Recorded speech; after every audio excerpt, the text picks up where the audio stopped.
part 2 of my board track racer. Just a short update today. Got a chain which came via mail order. Installed the chain here. So you can see we've now got drive through the jack shaft to the back wheel. Had a short test drive down the road which worked well.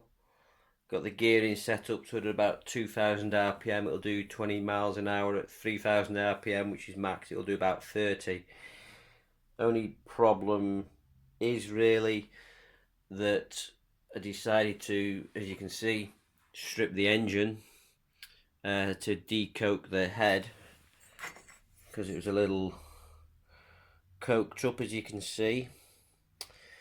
Although I've managed to shear the bolt here in the head, which is in the block, which is a bit annoying.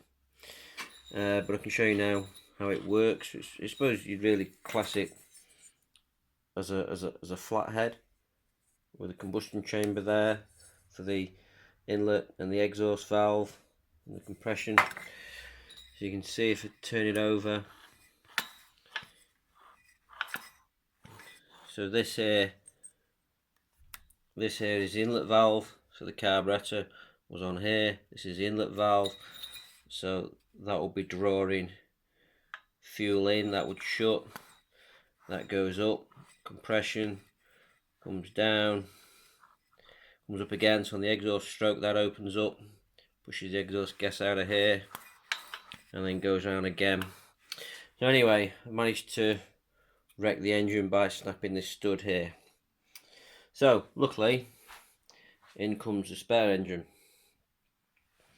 So I decided to check this out first. This again is looking alright. I managed to clean the piston up on this one a bit. I really want to take these valves out and then lap them in and do this here. And on this cylinder head, you can see I've already started to clean that head up. So if I put the two side by side, you can see that's what they're like. And that just needs polishing up, cleaning, and doing the same with the valves, and then I can put it back in. So it's not too big a job to swap the engine over.